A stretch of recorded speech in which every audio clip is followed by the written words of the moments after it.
네, 고졸 검정고시 국어 기출문제 2025년 제1회 풀어보겠습니다. 먼저 1번을 풀어보겠는데요. 1번에서는 이제 말하기 대화 상황에서의 화법과 작문 문제가 나와 있습니다. 그래서 준이의 말하기에 나타난 문제점으로 가장 적절한 것에 대해서 고르는 문제인데요. 민서와 준이의 대화 상황이 나와 있습니다. 민서가 이렇게 말을 하는데요. 같이 떠들어도 늘 나만 혼나서 속상해. 나는 왜 이렇게 운이 없지? 이렇게 말을 하고 있습니다. 그러니까 준이가 이렇게 반응을 하는데요. 내가 평소에도 너무 떠드니까 그렇지. 혼나는 게 당연한 게 아니야? 이렇게 대답을 하고 있습니다. 그런데 민서는 지금 혼나는 상황이 속상해서 나는 왜 이렇게 운이 없지? 라고 말을 하면서 공감을 얻으려고 하고 있는데요.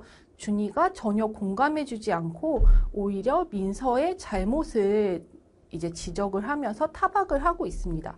그렇기 때문에 공감을 해주지 않는 그런 문제가 있고요. 그렇기 때문에 적절한 그런 대답이 아니라고 볼 수 있습니다. 그렇기 때문에 답은 상대방의 기분을 고려하지 않고 있다가 됩니다. 상대방의 기분을 고려해서 민서가 자신의 속상함을 토로했을 때 공감을 해주고 위로를 해줘야 되는데 그런 말을 하지 않고 오히려 실수를 지적을 하면서 타박을 하고 있기 때문에 3번이 답이 됩니다.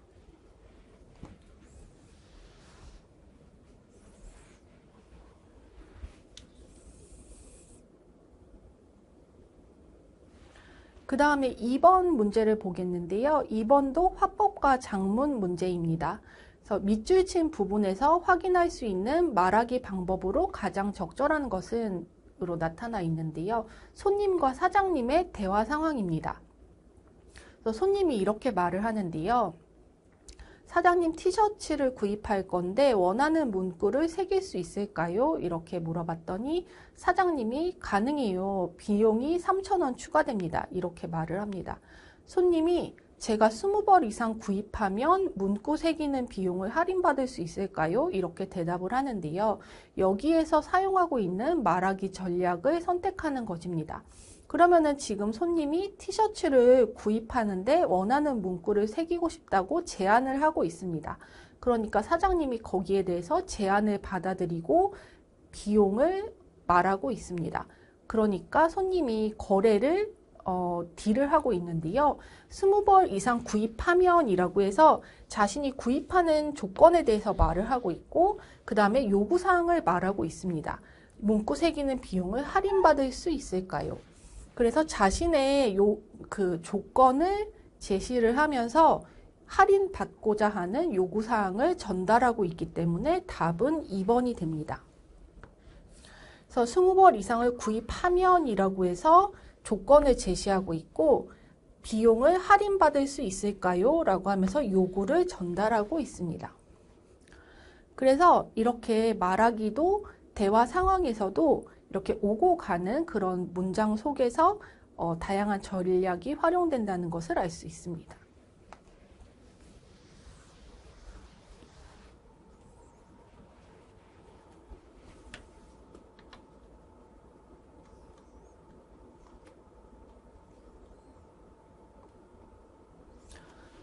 다음 문제는 표준 발음법 문제인데요.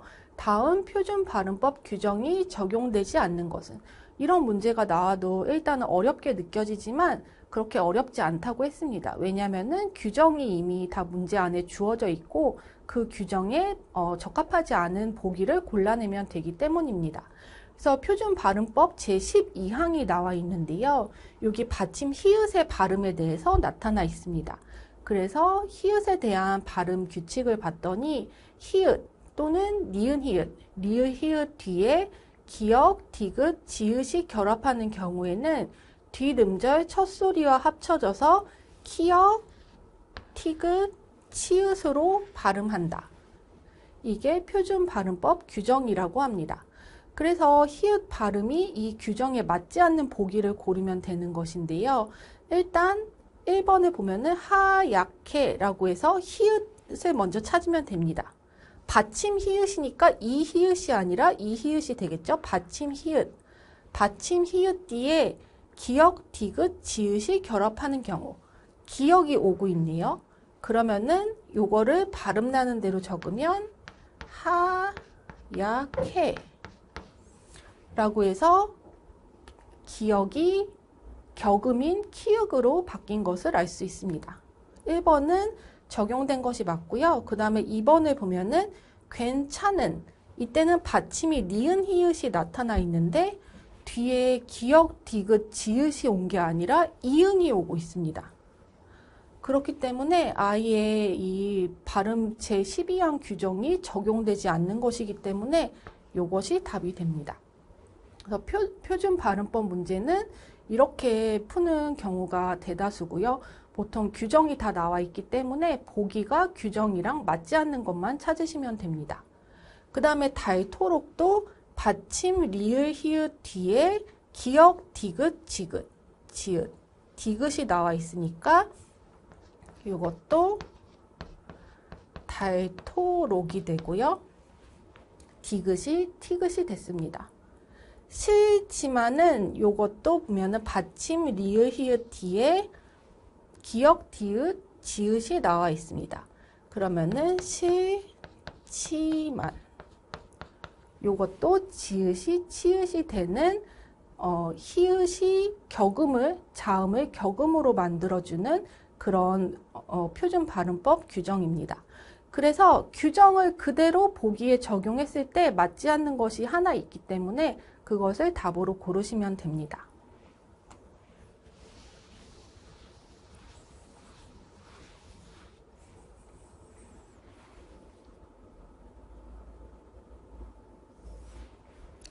다음 문제는 문법 문제인데요. 밑줄 친 부분이 진행상이 아닌 것은, 그래서 여기서 보면은 진행상은 어떤 동작이 시간의 흐름 속에서 계속 이어지고 있음을 나타내는 동작상이다. 그래서 보통은 시제, 우리가 한국어나 영어를 배울 때 시제에 대해서 배우는데 진행상이라고 하면은 좀 생소할 수 있습니다. 근데 시제하고 상은 조금 다른데요. 그래서 상이라고 하면은 다른 언어에는 상이라는 그런 문법 용어로 시간을 표현하는 언어들이 있습니다. 그래서 시제는 과거, 현재, 미래.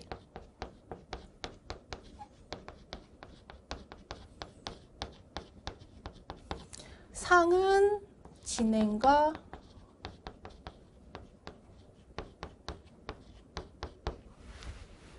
그래서 상이라고 하면은 진행과 완료 이렇게 나뉜다고 볼 수 있는데요. 동작이 시간의 흐름 속에서 계속 이어지고 있음.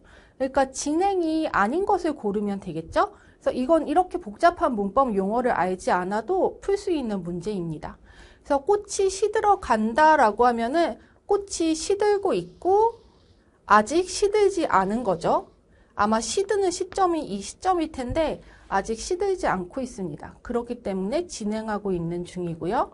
그 다음에 운동을 하고 있는 중이다. 이것도 운동을 시작했는데 아직 운동을 끝내지 않고 계속하고 있는 것이기 때문에 진행 중입니다. 그 다음에 간식을 다 먹어버렸다 라고 하면은 간식을 먹기 시작했는데 간식을 다 먹어버렸기 때문에 이것은 완료상이 됩니다. 그래서 뭐뭐 해버리다. 뭐뭐 해버리다는 완료입니다. 어떤 상황이 다 완료가 돼서 끝까지 다 결과를 봤다는 그런 뜻으로 쓰이고 그래서 대표적인 완료상이 됩니다.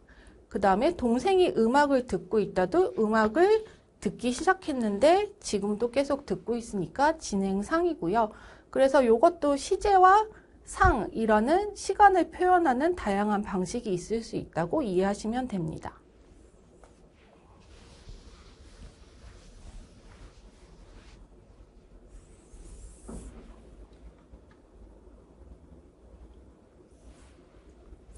5번은 한글 맞춤법 문제인데요. 밑줄 친 부분이 한글 맞춤법에 맞지 않는 것을 찾는 것입니다. 그래서 이거는 평소에 한글 맞춤법에 주의를 많이 기울이셔야 되고, 이제 문서나 이런 거를 대졸자가 작성한 문서를 봤을 때도 한글 맞춤법이나 띄어쓰기 이런 부분에 오류가 있는 경우가 많기 때문에 그런 부분까지도 이제 고졸 검정고시를 통해서 바로 잡으시면 좋을 것 같습니다. 그래서 바람에 문이 닫혔다 라고 하면은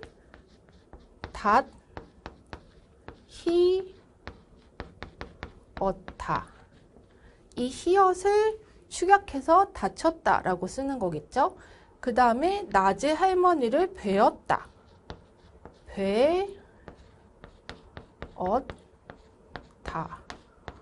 라고 해서 이것은 뵀다가 돼야 됩니다. 뵀다. 그래서 2번이 답이고요. 3번 봉투에 우표를 붙였다.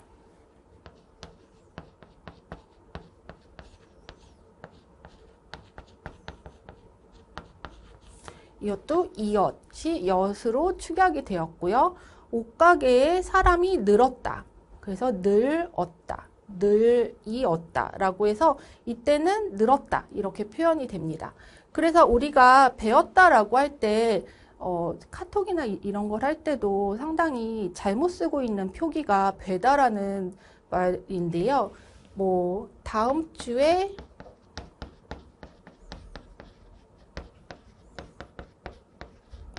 보통은 이렇게 많이 쓰는데요. 이렇게 쓰는 게 틀린 표현이고 다음 주에 이렇게 써야 맞는 표현입니다. 대표적으로 좀 잘못 오류가 많은 그런 철자라고 할 수 있습니다.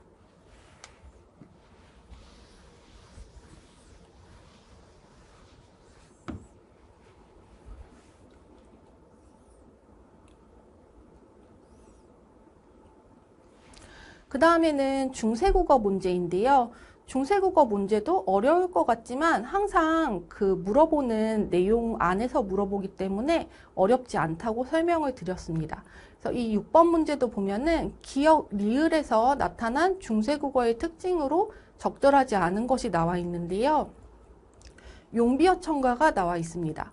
그래서 읽어보면 불이 깊은 남간 바람에 아니 멜세 곧jó코 여름 하나니 샘이 깊은 바람 가말에 아니 그칠세 레히러 바랄에 가나니 이렇게 읽을 수 있습니다. 여기에서 기역, 니은, 디귿, 리을을 볼 텐데요. 일단 기역, 현재 쓰이지 않는 아래아가 사용되고 있다. 맞죠? 여기 아래아가 이렇게 사용이 되고 있습니다. 근데 현대 국어에서는 이제 소멸이 되어 있고요. 그래서 요거는 적절합니다. 그 다음에 니은, 글자 왼쪽의 방점으로 성조가 표시되었다. 여기 지금 이렇게 방점이 적혀져 있죠. 그래서 평성, 거성, 상성 이렇게 성조가 표현이 되어 있고 아마 경상도 말이나 그런 말처럼 억양이 있었던 것으로 추정하고 있습니다. 그 다음에 디귿, 물은 요거는 끊어읽기가 아니죠. 물은 현대국어라면은 물은 이렇게 표현을 할 텐데 이어적기로 표현을 하고 있습니다. 그래서 중세국어에서는 이어적기가 이제 특징이라고 말씀을 드렸고요. 그래서 답은 3번입니다. 그 다음에 4번 리을 발알의 가난이라고 해서 조사가 모음 조화에 따라서 나타났다. 내히이러 바람에라고 해서 여기에서도 발알 그래서 여기에서도 모음 아에 이렇게 모음이 나와 있기 때문에 모음 조화에 따라서 지금 조사가 나타난 것을 알 수 있습니다.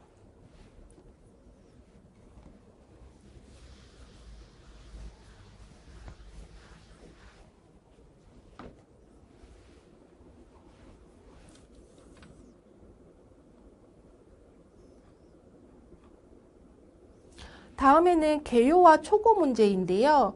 여기에서 나는 가를 토대로 작성한 글이다. 물음에 답하시오 라고 해서 개요가 나와 있고 초고가 나와 있고 똑같습니다. 여기서 기역, 리을 중 나에 반영되지 않는 것, 개요에서 초고에 반영되지 않은 것, 그 다음에 A, D에서 고쳐쓰기 방안으로 적절하지 않은 것. 그래서 개요와 초고 문제는 항상 이렇게 물어본다고 보시면 되고요. 그래서 기역, 리을 중 나에 반영되지 않는 것을 하나씩 찾아보면은 일단 기역, 주제는 보행 중 휴대전화 사용 제한이고 서론에서 보행 중 휴대전화 사용에 대한 문제 제기 부분을 찾아보면 여기서 찾아볼 수 있습니다. 길에서 많은 사람들이 고개를 푹 숙인 채 휴대전화에 빠져 걷고 있는 모습을 쉽게 볼 수 있다.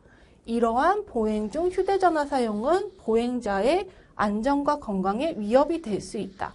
따라서 보행 중 휴대전화 사용을 제한하는 방안 마련이 시급하다. 그러니까 문제 제기를 하고 있죠. 그 다음에 이제 니은을 찾아볼 수 있습니다.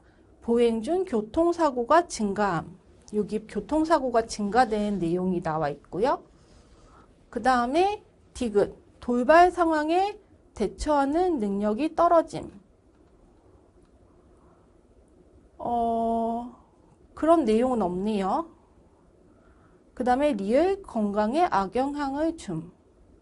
여기 건강에 악영향을 주는 내용들이 여기 이렇게 나와 있네요. 그러면은 답은 3번이 되겠습니다. 돌발 상황에 대한 내용은 나와 있지 않고요. 그 다음에 A, D에 대한 내용을 살펴볼 텐데요. 고쳐쓰기는 하나하나 다 이렇게 대입을 해보는 수밖에 없습니다. 그래서 A 부분에 보면은 띄어쓰기가 잘못되어 있으므로 숙인 채로 고친다. 길에서 많은 사람들이 고개를 푹 숙인 채 라고 해서 이렇게 띄었어야 되고요.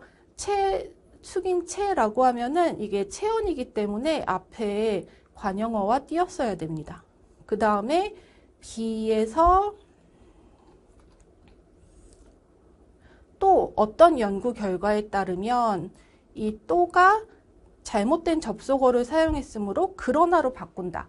그러면은 읽어보면 됩니다. 바로 앞 문단에서부터 읽어보면 되는데요. 교통안전공단에서 실시한 휴대전화 사용이 보행 안전에 미치는 위험성 연구에 따르면 휴대전화 사용으로 인한 보행 중 교통사고가 최근 4년간 437건에서 848건으로 약 2배가량 증가했다고 한다.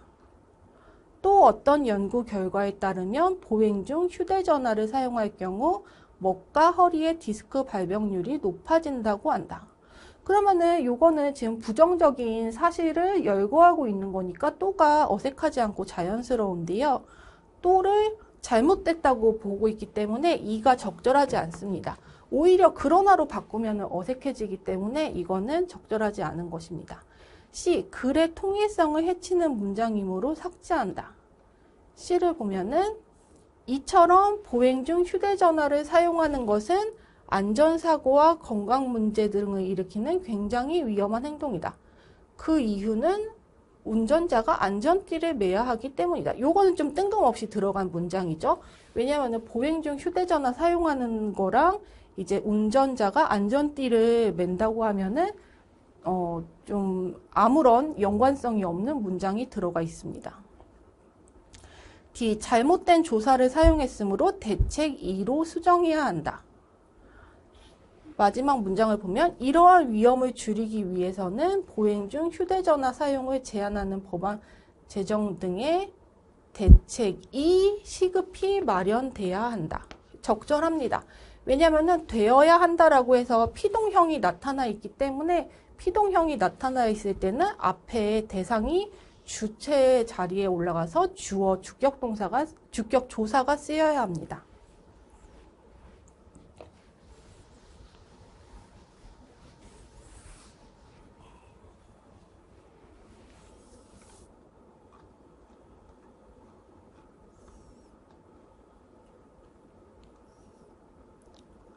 그 다음에 이제 곧 그 고전 시가에서 정철의 송미인곡이 나오고 있는데요. 이런 경우가 있기 때문에 작품을 폭넓게 보셔야 되고 단순히 작품 암기만으로 이제 국어 문제를 풀 수가 없습니다. 그래서 보통은 이제 나오는 주요 작품들이 있는데 그게 아니라 정철의 송미인곡도 중요한 문학 작품이지만 우리가 이렇게 핵심적으로 접하는 그런 작품은 아니기 때문에 보편적으로 푸는 그런 방식을 익히고 있으셔야 합니다. 그래서 정철의 송미인곡은 뭐 삼위인곡이나 관동별곡처럼 정철의 대표 작품 중에 하나이고 이제 정철이 그 귀향을 갈 때 정열입의 남으로 귀향을 가면서 임금에 대한 충정을 남녀간의 사랑으로 표현한 그런 시조입니다. 그래서 여기 저기 가는 저 각시 본듯도 하구나 천상 백옥경을 어찌하여 이별하고 해다 저 저문날에 누굴 보러 가시는가 어와 너로구나 이내 사설 들어보 내 모습 이 거동이 이미 사랑함직 한가마는 어쩐지 날 보시고 너로다 여기심에 나도 임을 믿어 딴 생각 전혀 없어 아양이며 교태며 어지럽게 하였던지 반기시는 낯빛이 얘와 어찌 다르신가 누워 생각하고 일어나 앉아 헤아리니 내 몸에 지은 죄 산같이 쌓였으니 하늘을 원망하며 사람을 탓하겠는가 서러워 생각하니 조물주의 탓이로다. 그것일랑 생각마오 맺힌 일이 있습니다. 임을 모셔봐서 임의 일을 내알거니 물같은 몸이 편하실 때 몇 날일까? 봄추위 여름더위 어떻게 지내시며 가을철 겨울철은 누가 모셨는가? 죽조반 조석 진지 예전과 같이 올리시나 기나긴 밤에 잠은 어찌 주무시나. 그래서 이미 이제 애인을 생각하는 것 같은데 이미 이런 남녀간의 사랑이 아니라 임금에 대한 충정과 그리움을 나타내는 글이라는 것을 알 수 있습니다. 그러면 이제 문제를 풀어보겠는데요. 윗글에 대한 설명으로 적절하지 않은 것. 서리적 표현이 나타나고 있다고 하는데 서리적 표현이라고 하면은 이렇게 물어보는 표현으로 의도를 나타내는 것입니다. 여기에 보면은 가을철 겨울철 누가 모셨는가 기나긴 밤에 잠은 어찌 주무시나 이렇게 물어보는 표현을 하고 있지만 답을 요구하는 것은 아니라 자신의 의도를 강조하는 것이죠. 누가 모실지 걱정된다. 잠은 어떻게 주무실지 걱정된다. 이런 의도를 강조해서 표현하는 것이기 때문에 서리적 표현이 드러나고 있습니다. 후렴구는 나타나고 있지 않은데요. 지금 후렴구 어떤 노래와 같은 이런 특성은 아니고 이런 시조적인 성격이 나타나고 있습니다. 그 다음에 그렇기 때문에 답은 2번이 되겠고요. 사음보의 율격이 주로 사용된다. 여기 보면 물 같은 몸이 편하실 때 몇 날일까? 봄 추위, 여름 더위 어떻게 지내시며 이렇게 사음보로 구성된 것을 알 수 있습니다. 그 다음에 두 명의 화자가 대화하는 형식을 취한다. 여기 이렇게 어와 너로구나 이내 사설 들어보 이렇게 대화하는 듯한 이런 문구도 들어가 있는 것을 알 수 있습니다. 그 다음에 기역, 리을에 대한 설명으로 적절하지 않은 것을 살펴볼 텐데요. 기역에 천상 백옥경을 어찌하여 이별하고 라고 해서 떠난 까닭을 궁금해하고 있는 게 맞고요. 그 다음에 니은 내 몸에 지은 죄 산같이 쌓였으니 라고 해서 이미 태도가 변한 이유로 추측하는 거 맞고 디귿 내 몸에 니은이 아양이며 교태며 어지럽게 하였던지 그러니까 임의 태도가 변한 이유로 추측하고 있는 거죠. 디귿 내 몸에 지은 죄 산같이 쌓였으니 이별을 자신의 탓으로 돌리고 있고 리을 기나긴 밤에 잠은 어찌 주무시나 임에 대한 원망이 나타난 게 아니라 임에 대해서 걱정하고 있는 것이죠. 그래서 임금이 귀향을 보냈지만 여전히 귀향 간 곳에서 임금을 그리워하는 것을 알 수 있습니다.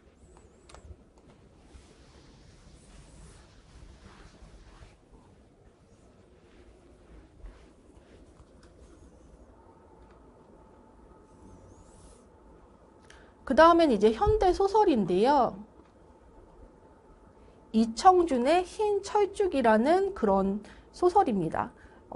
이때에는 좀 그러니까 빈출되지 않았던 그런 작품들이 많이 나왔기 때문에 새로운 지문에 대한 그런 적응력을 좀 높이셔야 합니다. 그래서 이 이청준의 철쭉이라는 요 소설은 이제 그 이산 가족에 대한 그런 내용을 담고 있고, 이산 가족의 그런 어떤 슬픔이라던가 그런 서로 가족들이 헤어진 것에 대한 그런 아쉬움, 이런 것들을 다루고 있는 소설입니다. 그래서 문제를 읽어보면은 윗글에 대한 설명으로 적절한 것을, 그래서 소설에서 이제 인물을 소개하는 방식에 대해서 묻고 있고, 윗글의 내용으로 적절하지 않은 것을 찾고 있고, 기억의 의미로 가장 적절한 것은, 이렇게 세 문제가 나와 있습니다. 그러면 일단 1번 윗글에 대한 설명으로 적절한 것, 요거를 보면은 요것도 지문을 처음부터 읽어 내리는 수밖에 없는데요. 그래서 앞부분 줄거리, 우리가 이사 온 지 3년째 되던네. 나물장수 아주머니가 우리 집 마당에 흰 철쭉을 망연히 바라보고 있음을 알게 된 나는 아주머니가 집터의 옛 주인이라고 생각한다. 이렇게 나와 있고, 여기 아주머니에 대한 그런 에피소드와 일화들이 쭉 있죠. 그래서 아주머니가 언제 이 마을에 들어왔는지, 그 다음에 그 가족들은 어떻게 살았는지, 언제 왔는지, 그 다음에 이런 여러 가지 사연이 나와 있고, 그러면서 여기 이 아주머니에 대한 묘사를 하고 있습니다. 윗글에 대한 설명으로 가장 적절한 것은 인물의 사연에 대해서 요약적으로 진술하고 있다가 맞습니다. 그래서 이 인물의 사연이라는 거를 여기에서 표현하는 여러 가지 방식이 있을 텐데, 여기에서 보면은 아주머니는 금세 눈치를 알아채고 한숨 끝에 천천히 사연을 털어놓았다. 그래서 아주머니가 사연을 털어놓았다고 하는데, 그 내용이 이렇게 구구절절 설명을 했을 텐데, 그 구구절절한 설명을 이렇게 요약적으로 화자가 듣고 요약해주는 방식으로 설명하고 있습니다. 그래서 이렇게 원래 일정 말기에 이사를 왔는데 시집 오기 전에 그 흰 철쭉이 친정집에 있던 것이다, 이렇게라고 해서 화자가 듣고 요약해서 전달하는 방식으로 표현을 하고 있습니다.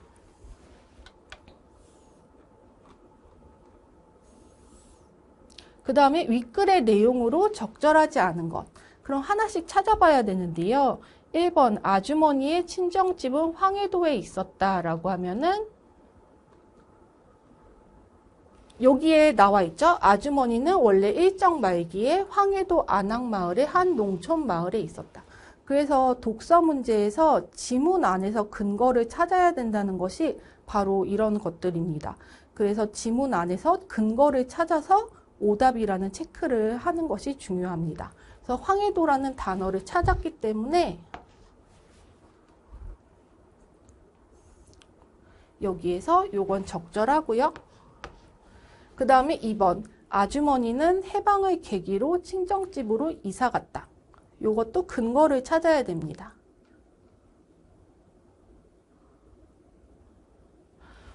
이사를 온 것은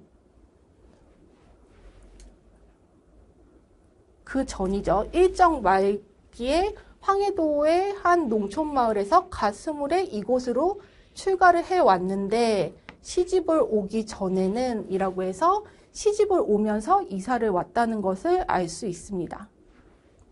그 다음에 해방이 됐다는 거죠. 그러니까 답은 2번이 됩니다. 해방을 계기로 이사를 간 게 아니라 출가를 해서 살고 있던 곳에서 해방을 맞았습니다. 그 다음에 3번, 4번도 확인을 해보면 동네 사람들은 땅값이 올라 집을 팔고 사방으로 떠났다. 이것도 올라가서 근거를 찾아야 됩니다. 그럼 여기 나와 있죠? 그 몹쓸 땅값 바람에 멋모르고 모두 눈이 뒤집힌 게라예 라고 해서 이렇게 제 살던 집을 다 팔고 떠날 수 있었겠소. 이렇게 해서 여기도 근거를 찾아서 이제 푸셔야 됩니다.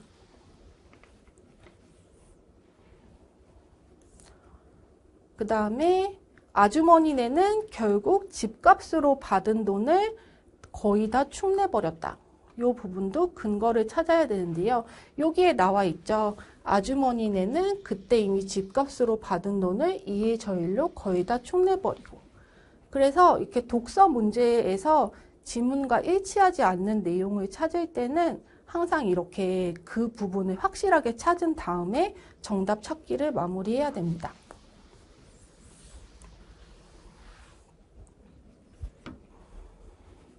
그렇기 때문에 문제를 먼저 읽는 것이 중요한데요. 문제를 먼저 읽고 보기를 보면서 보기 위주로 그 적절한 것과 적절하지 않은 것을 찾는 것이 좋고, 또 이런 문제를 풀 때 수험생들이 많이 실수하시는 부분이 적절한 것은,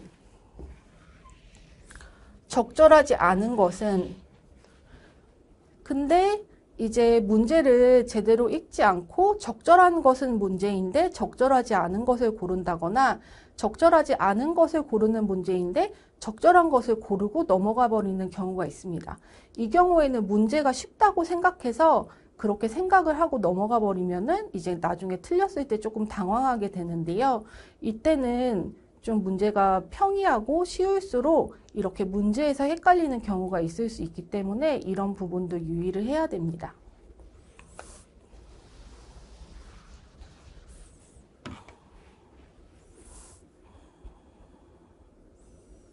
그 다음에 기억의 의미로 가장 적절한 게 나왔는데요. 기억이 뭔지 돌아가서 찾아보면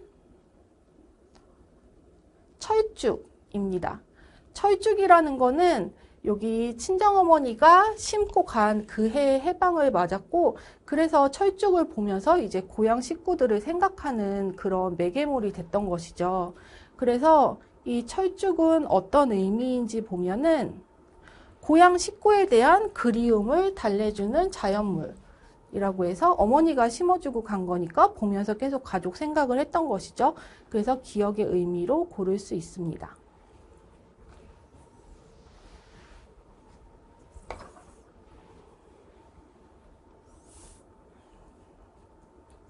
그 다음에는 신경님의 목계장터라는 작품이 나와 있습니다.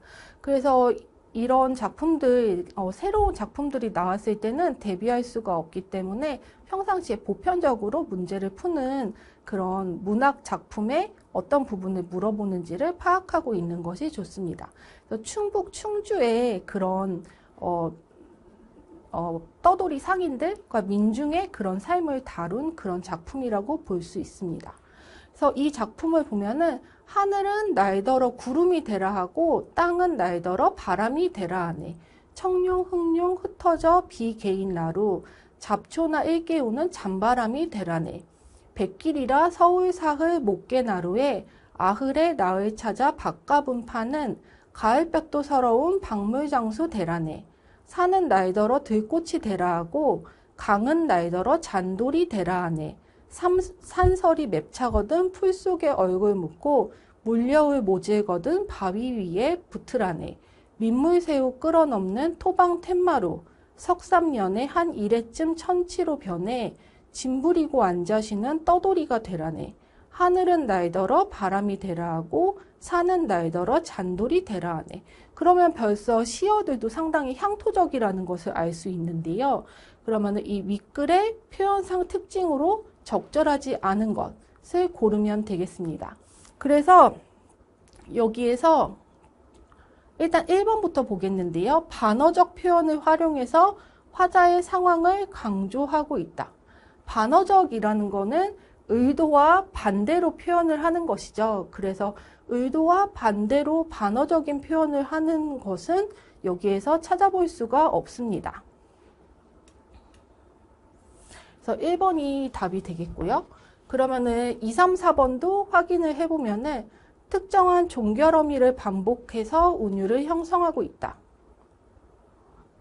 그쵸? 되라하네, 잔바람이 되라네, 박물장수 되라네, 되라하네, 붙으라네, 떠돌이가 되라네, 되라하네 라고 해서 뭐뭐하네, 뭐뭐하네 이런 종결어미를 반복하면서 운율을 형성하고 있습니다. 그 다음에 향토적 소재를 통해서 토속적 분위기를 드러내고 있습니다. 굉장히 토속적이죠. 나루라거나 아니면은 가을볕, 박물장수, 들꽃, 물여울, 민물새우, 토방, 잔돌, 상당히 토속적인 시어들이 사용이 되고 있습니다. 그렇기 때문에 향토적 소재를 통해 토속적 분위기를 드러내고 있는 게 맞고요. 그 다음에 수미상관 구조를 통해 형태적 안정감을 조성하고 있다. 하늘은 날더러 구름이 되라 하고 땅은 날더러 바람이 되라 하네. 이렇게 시작을 했는데 끝을 맺을 때도 하늘은 날더러 바람이 되라 하고 산은 날더러 잔돌이 되라 하네. 똑같은 구조의 문장을 로 마무리를 하면서 통일감을 주고 있습니다. 그렇기 때문에 4번도 적절한 설명이 됩니다.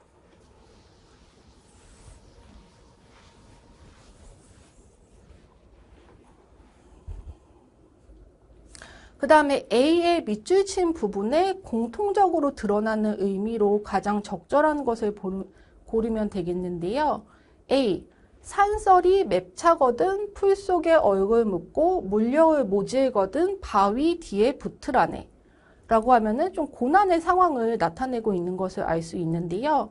그렇기 때문에 이것은 화자가 처한 고달픈 현실에 대해서 이제 답을 고르면 되겠습니다. 그래서 산설이가 차고 물려울이 모질고 고난의 상황을 표현하는 것을 알 수 있습니다.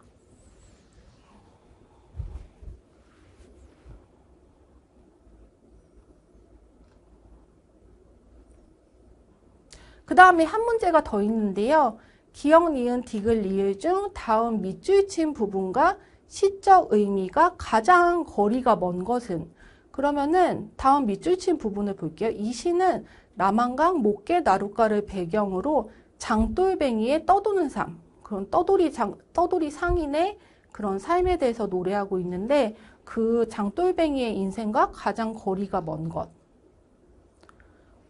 구름은 항상 떠돌아다니기 때문에 고정되어 있지 않고 흘러다니잖아요. 그러니까 장돌뱅이의 삶과 어울리고 박물장수 역시 떠돌아다니는 상인이기 때문에 어울립니다. 떠돌이도 떠돌이라는 뜻 자체가 그런 뜻이니까 어울리고요. 토방이라고 하면은 요거는 향토적인 그런 소재이기 때문에 토방은 해당이 되지 않습니다. 그래서 답은 디귿이 되겠고요. 그래서 이렇게 지금 2025년 1회 기출에는 평소에 빈출되지 않았던 그런 새로운 문학작품들이 많이 나오고 있지만 물어보는 질문들의 형식은 모두 같다는 것을 알 수 있습니다. 그래서 제가 출제 전략에서 말씀드렸듯이 출제 공식이 있다고 말씀드렸는데요. 출제 공식을 파악하고 이제 소설을 읽는, 작품을 읽는 그런 포인트를 안다면은 새로운 문학작품이 나와도 당황하지 않고 풀 수 있습니다.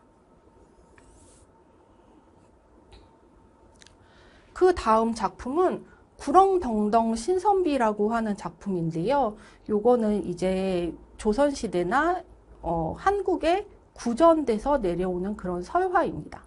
그 전 세계적으로도 이제 퍼져 있는 설화인데 한국에서도 발견이 된다고 하고요. 그래서 이런 내용을 읽으면은 역시 구렁이와 여인이 결혼을 하는 그런 비현실적인 내용을 담고 있습니다. 그래서 윗글에 대한 설명으로 가장 적절한 것 고르게 돼 있고요.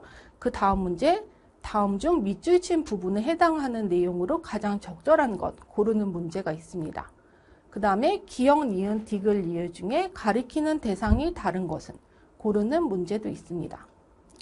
지문이 길기 때문에 이렇게 문제를 다 읽은 다음에 하나씩 다시 지문으로 돌아가서 답을 찾아내면 됩니다. 그래서 윗글에 대한 설명으로 가장 적절한 것. 이 구렁덩덩 신선비는 뱀신랑 아니면 구렁덩덩 서선비라고도 알려져 있다고 하는데, 이제 내용을 간단하게 설명을 해드리면은 이제 그 구렁이가 할머니가 구렁이를 가지고 왔는데, 이제 딸이 셋 있는 집이었는데 첫째 딸, 둘째 딸은 그 청혼을 거절하고 셋째 딸이 청혼을 받아들였는데, 구렁이랑 막상 결혼을 했더니 구렁이가 미남으로 변한다는 그런 내용입니다. 그래서 이 윗글에 대한 설명은 이렇게 쭉 지문을 읽으시면은 아기가 태어났는데 태어난 건 사람이 아닌 구렁이였다. 이런 부분을 보면은 상당히 비현실적이라는 걸 알 수 있죠. 그래서 지문을 끝까지 다 읽으셔야 되고, 지금은 시간 관계상 다 끝까지 읽지 않지만 끝까지 읽으시고 답은 3번이구나 이렇게 고르시면 됩니다. 그 다음에 다음 밑줄 친 부분에 해당하는 내용으로 가장 적절한 것은 고르라고 돼 있는데요. 이 이야기는 남편이 떠난 후 장잔의 막내딸이 남편을 찾아가는 과정에서 겪은 일을 담고 있다. 여기에 해당하는 내용을 보면은 이것도 다 지문을 읽으셔야 되고요. 그래서 지문을 읽다 보면은 여기 뒷부분에 나옵니다. 남편을 잃은 막내딸이 중해의 옷차림을 하고서 남편을 찾아 길을 나섰다. 농부 대신 논을 갈아주고 길을 묻고, 까치에게 벌레를 잡아주고 길을 묻고, 할머니의 빨래를 대신 해주고 길을 물었다. 그래서 이렇게 구렁덩덩 신선비의 집을 찾아내 숨어들었고 이렇게 남편을 찾는 내용인데, 요거는 좀 스포가 될 수는 있지만 이제 이 줄거리를 알아두셔야 되기 때문에 줄거리를 말씀을 드리면, 이제 그 뱀의 그 구렁이가 허물을 벗고 미남으로 변신을 하는데, 그것을 알고 첫째 딸과 둘째 딸이 그 뱀의 허물을 태워버리는데, 그러니까 이 구렁이 남편이 이제 떠나버려서 사라져서 이제 다른 여인과 살림을 차렸는데, 이 셋째 딸이 남편을 찾아 나서서 결국 찾게 되는 그런 내용입니다.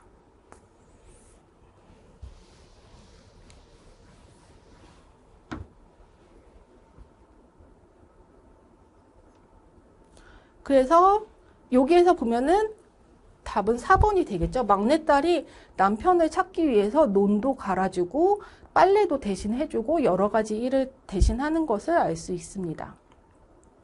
그 다음에 기역, 니은, 리을, 디귿, 리을 중에 가리키는 대상이 다른 것을 찾아보면은 기역은 악이죠. 구렁이가 된 악이죠. 그 다음에 니은은 구렁덩덩 신선비, 그러니까 구렁이고, 디귿은 아예 구렁이라고 나와 있죠. 그 다음에 리을은 새 쫓는 아이. 요거는 그 구렁이 남편을 찾아 나선 길에 만나서 길을 물어본 아이니까 리을이 대상이 다르죠. 그러니까 답은 리을이 되겠습니다.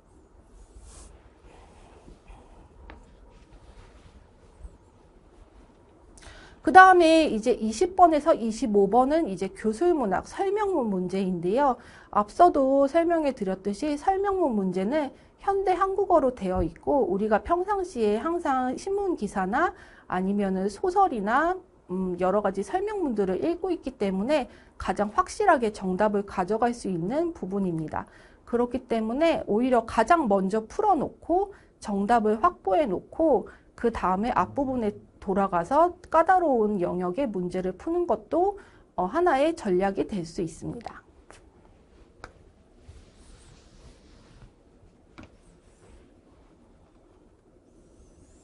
그래서 여기에 나온 설명문은 황진욱의 우리 동네는 얼마나 걷기 좋을까, 이런 지문이 나와 있는데요. 그래서 세계 각국의 주요 도시들 얼마나 걷기 좋은 곳으로 조성해 왔나, 그런 내용이 나타나 있습니다. 이것도 문제를 먼저 읽어보면은 20번 윗글에 대한 설명으로 가장 적절한 것, 적절한 거를 물어보고 있죠. 그 다음에 그 다음 문제는 일치하지 않는 것을 물어보고 있습니다. 문제에도 주의를 기울이셔야 되고요. 그 다음에 기역, 니은, 디귿, 리을의 사전적 의미로 적절하지 않은 것. 그래서 사전적 의미를 물어보는 내용이 있습니다. 그러면 이렇게 문제를 먼저 파악한 다음에 그 다음에 지문으로 돌아가서 설명을 하는 것입니다. 답을 찾는 것입니다. 그래서 윗글에 대한 설명으로 가장 적절한 것을 보면은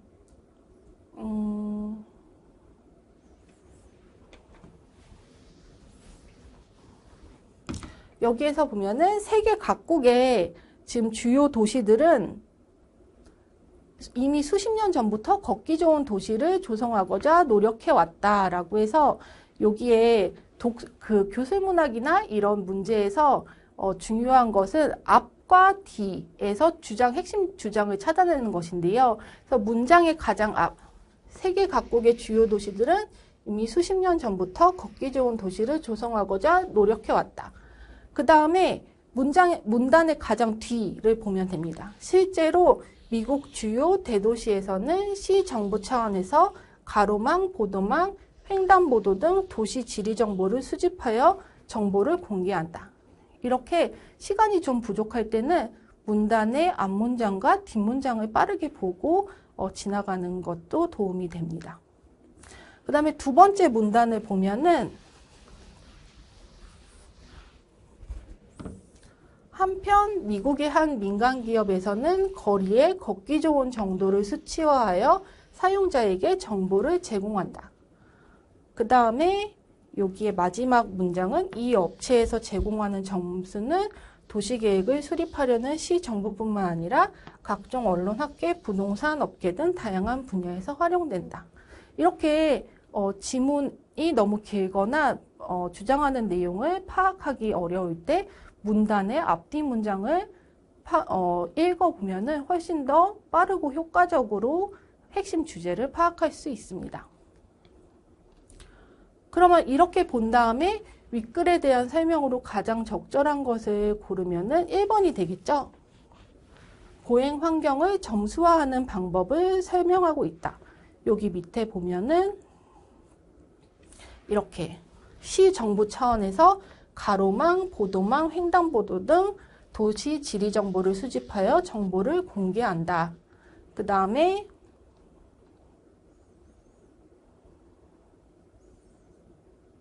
그렇게 이런 정보를 제공해서 그 점수를 다양한 분야에서 활용한다. 이렇게 나타내고 있습니다.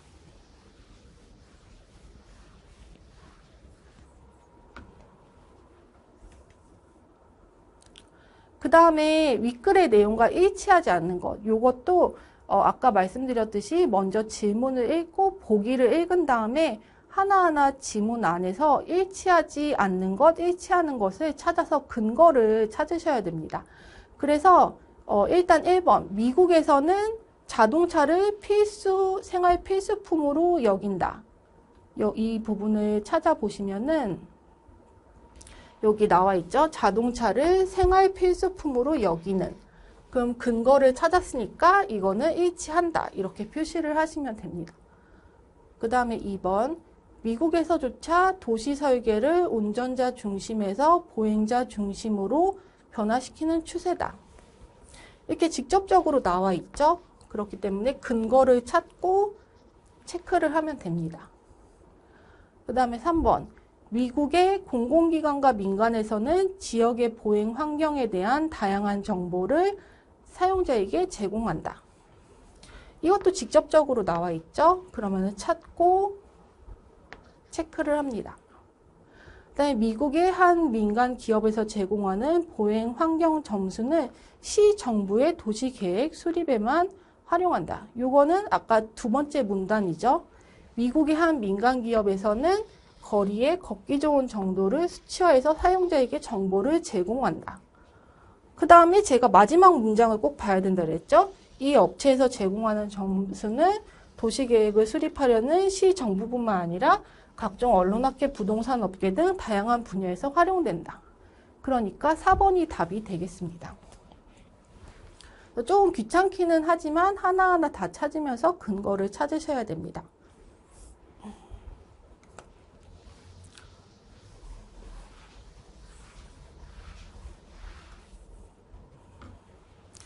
그 다음에 기역, 니은, 디귿, 리을의 의미로 적절하지 않은 건데요. 사전적 의미로 적절하지 않은 것입니다. 기역은 주목인데요. 주목은 사물의 존재이나 가치를 알아주지 아니함. 이 아니라 주목한다는 거는 가치와 의미에 포커스를 두고 굉장히 중점을 둔다는 것이기 때문에 완전히 반대의 의미를 설명하고 있어서 기역이 아닙니다. 그 다음에 니은은 공개, 어떤 사실이나 사물, 내용 따위를 여러 사람에게 널리 터놓음, 맞는 뜻이고요. 선정, 여러 가운데 어떤 것을 뽑아 정함, 맞고, 그 다음에 리을, 산출, 계산하여 냄, 다 맞습니다. 그렇기 때문에 답은 주목. 그래서 이 문제는 어휘가 좀 평이한 문제가 나왔는데요. 좀 평이한 어휘가 아니라 어려운 어휘가 나올 수도 있기 때문에 평상시에 어휘, 모르는 어휘가 있으면 네이버 지식백과 같은 데서 찾아보고서 이제 뜻을 알아놓는 그런 습관이 필요합니다.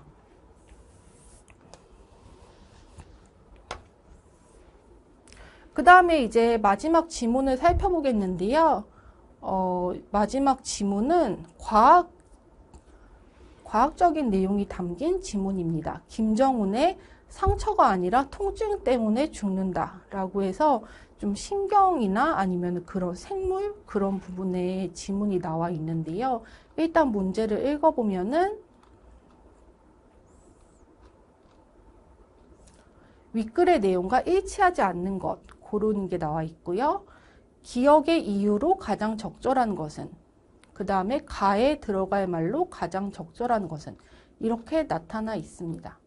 그럼 윗글의 내용과 일치하지 않는 것도 하나하나 다 찾아서 근거를 마련해 두셔야 됩니다. 그래서 1번을 보면 통증 신호는 통각신경을 통해 뇌로 전달된다 라고 하면은 여기 바로 첫 번째에 나와 있죠. 통증이 자극을 받아 통각신경을 통해 통증 신호가 뇌로 전달될 때 우리는 통증을 느낀다. 일치하죠? 이렇게 근거를 찾으셔야 됩니다. 그 다음에 2번, 인체의 부위가 손상되면 통각 유발 물질이 만들어진다.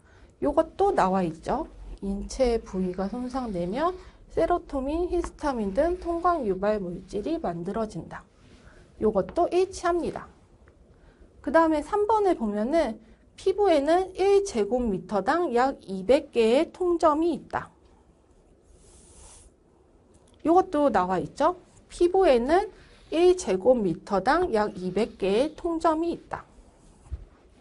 그래서 다 이렇게 일일이 근거를 찾으셔야 됩니다. 이것도 있고, 그 다음에 폐와 간에는 통점이 없기 때문에 폐암과 간암은 일찍 발견된다. 라고 하면은 여기에서 보면은 늦게 발견된다고 되고 있죠.